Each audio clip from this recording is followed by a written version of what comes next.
Welcome to the Savage Soul Rules tutorial. This series is designed to provide you the basics of the game. The Savage Soul is not like any other role-playing game out there. It doesn't involve rolling 20-sided dice. There's no rolling for initiative. There's no rolling for damage or reducing hit points. In fact, there are no hit points at all. As a result, there is a bit of a learning curve. But as fans of the Savage Soul will attest, the learning curve is well worth it. So the purpose of this series is to give you a quick introduction to the rules you will need to be able to play. And I hope to add more sections to this series in the future. Perhaps things that get a little more in depth. But this series will be broken into 8 separate parts. Hopefully each will be fairly short. The first will be the core mechanics. The second is combat rounds. The third is actions and reactions. The fourth is movement. The fifth is resolving attacks. The sixth will be damage. The seventh will be armor. And finally, the eighth will be spell casting. So without any further ado, let's get into it. The Savage Soul is largely based upon the concept of task attempts. There are actually 3 different kinds of task attempts: ordinary tasks, professional tasks, and competing tasks. An ordinary task is when the character is simply attempting to do something and it doesn't require any special training or ability, and there is no one competing against the character. So a good example of an ordinary task is a perception attempt. In other words, an attempt to notice something, or perhaps an attempt to resist being stunned by damage. But just as a very simple example, let's focus on a perception attempt. In this example, Angela Evermore, the winged huntress, shoots an arrow into the leaf-covered ground of the autumn woods, and she then goes into the woods to try to find her missing arrow. The first thing the game master needs to do is to decide how difficult it would be for an ordinary person to accomplish the task. Not a person with Angela Evermore's special skills or special attributes necessarily, but an ordinary person. And the GM, thinking that it would be rather difficult to find an arrow buried under the leaf-covered forest floor, decides that it would be a more challenging task. In other words, it would fall somewhere between a challenging task and a difficult task. So, as a more challenging task, the GM assigns a difficulty factor of 12. This task is based on perception. So in determining her attempt bonus, Angela Evermore is first going to add her perception attribute, which in this case is 6. She'll then modify the attribute by whatever modifiers are appropriate. In this case, Angela Evermore has the peculiarity Hunter, which applies a +2 bonus to perception attempts related to hunting. And for this task attempt, the GM determines that finding a lost arrow is sufficiently related to hunting. So, Angela can increase her attempt bonus from 6 to 8. Now, the GM could also apply miscellaneous modifiers. If it was nighttime, for example, the GM might apply a negative modifier of anywhere between 1 and 3. But in this case, we'll assume it's broad daylight, and the GM is not going to apply any negative modifiers. So, Angela Evermore's attempt bonus for her perception task attempt to find her arrow is a total of +8. In this example, Angela's D10 roll was a 2. Adding her attempt bonus of +8 to the die result of 2, Angela has an attempt total of 10. She needed a 12, so her attempt failed, and she has a failure margin of 2. So Angela would not have found her arrow on that task attempt. But replaying it, let's assume Angela rolled better. This time, her roll is an 8, for a total of 16. This time, Angela succeeds at finding her arrow with a success margin of 4. Because her attempt total is 16, the difficulty factor was 12, and the difference between the two is 4, so her success margin is 4. This means Angela found her arrow. In this example, success margin really didn't make much of a difference, because all Angela needed to do on this task was succeed. The only possibilities were success or failure. But let's imagine Angela had actually shot 10 arrows into the autumn woods. and the GM advises that she will be able to find 2 of her arrows for each point of success margin. In that case, with an attempt total of 16 and a success margin of 4, Angela would have been able to find 8 of her 10 arrows, and the other 2 would remain missing. This is how success margin can factor into task attempts, although success margin will not always be relevant. So that's an example of an ordinary task. Angela's not competing against anyone, she's just attempting to do something. The next type of task attempt is a professional task. A professional task requires that the character have some sort of specialized experience or training to even be able to attempt the task. So, for example, in a recent battle, Caro, this character, was wounded, increasing his injury condition to injured, and Stephanie, this character, wants to see if she can heal him using the basic medical procedure called ambulatory care. If Stephanie didn't have any levels of the medical doctor peculiarity, she would be unable even to attempt ambulatory care on Caro, because ambulatory care requires a minimum medical doctor level of 1. For this example, let's assume that Stephanie does have at least 1 level in medical doctor. In that case, she would be able to attempt the task, using her craft attribute, at a difficulty factor of 9, which is specified on the table. Stephanie's craft is only 5, so she would need to roll a 4 or better to successfully perform ambulatory care on Caro. She rolls a 5 and is successful, reducing Caro's injury condition from injured to barely injured. And these different injury conditions will all be explained in the tutorial regarding damage.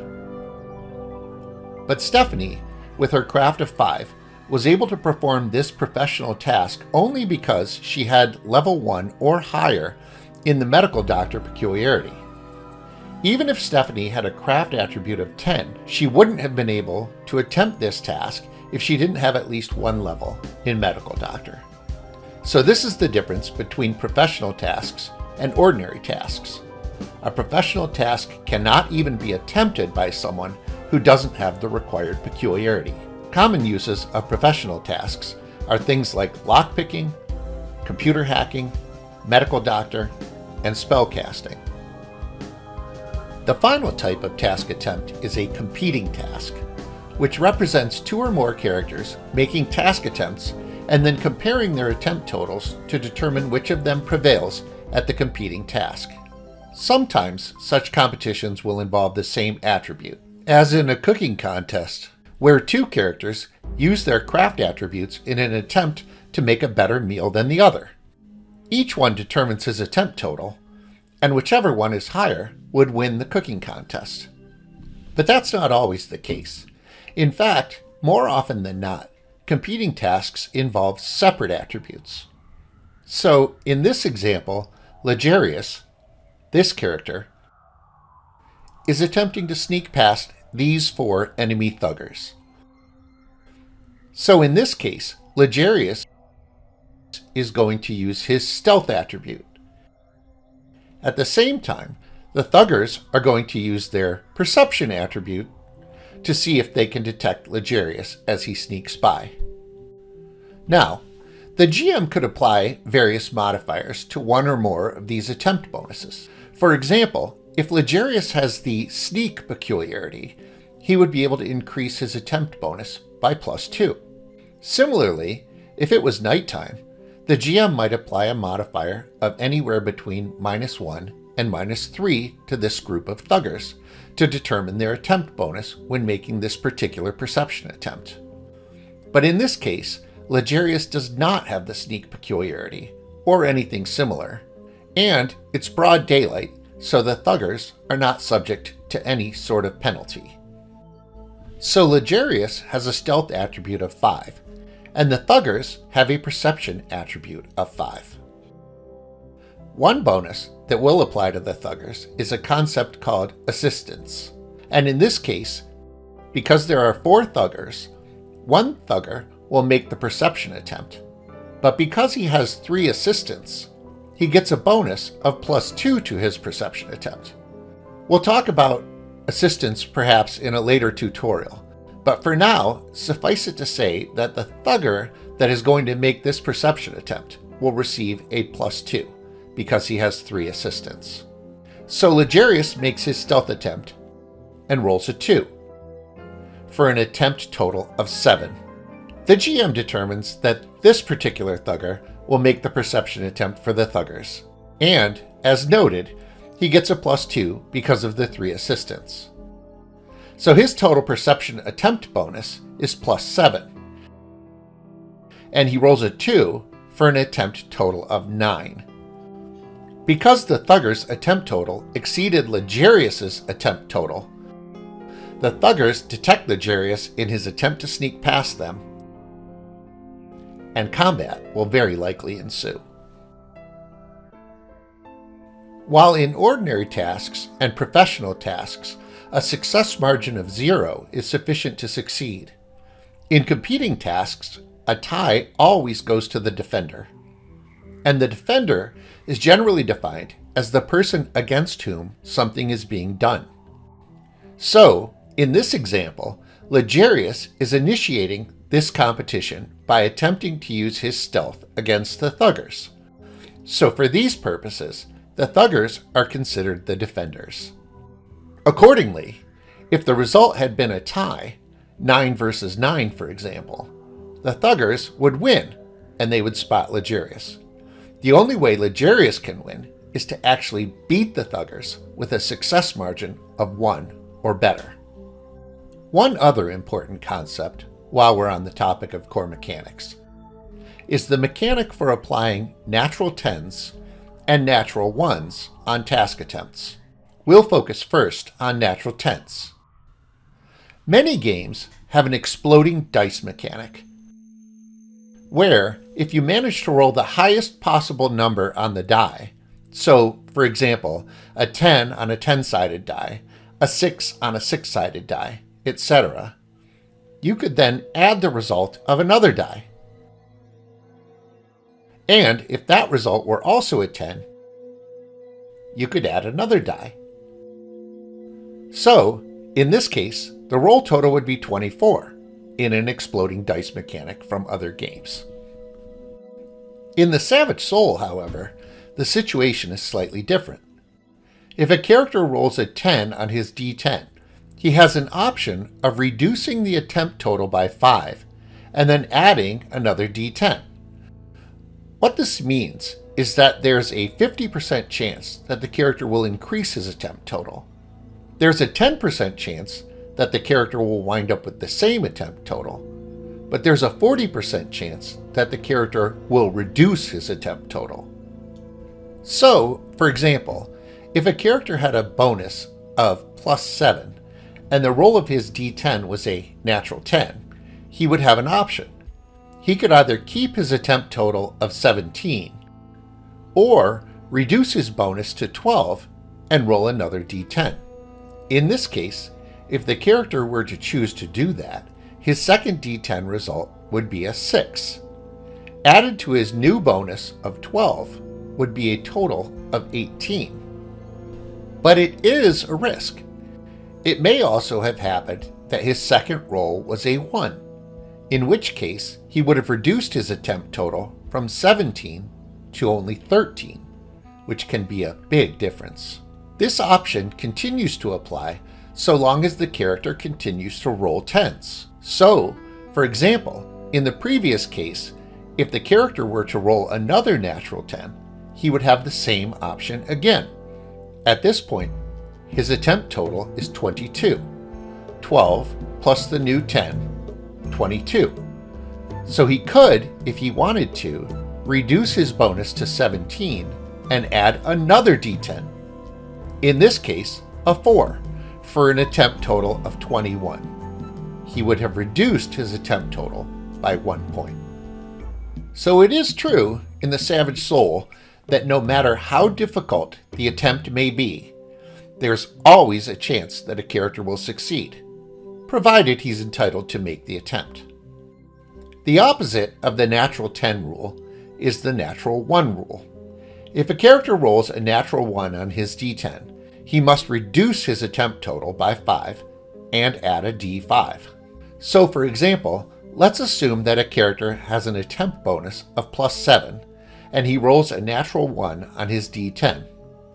The character's attempt total would have been 8, but because of the natural 1 rule, the character must reduce his attempt total to a new attempt bonus of +3, which is 8 minus 5, and then add the result of a d5.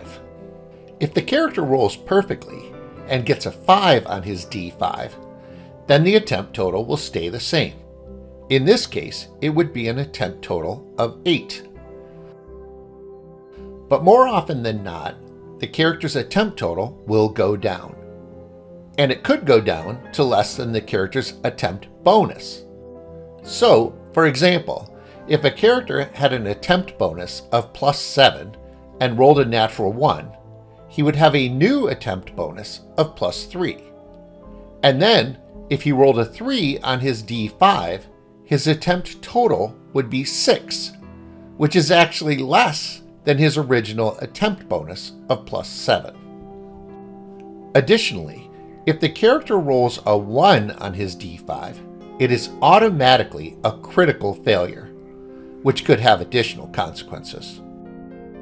So, approximately 1 roll in 50 will result in a critical failure, regardless of how high the character's attempt bonus is for the particular task attempt. As a result, as is true with the natural 10 rule that allows any character a chance to succeed at a task, the natural 1 rule provides a chance for any character to fail at a task, provided the GM determines that it's possible to fail at the task. If it's not possible to fail at a task, the GM should not require the character to roll. And to the same extent, if it's not possible to succeed at a task, the GM should not afford the character an opportunity to roll, because a roll of natural 10, or even multiple rolls of natural 10, will not allow a character to achieve the impossible. So, those are the basic core mechanics.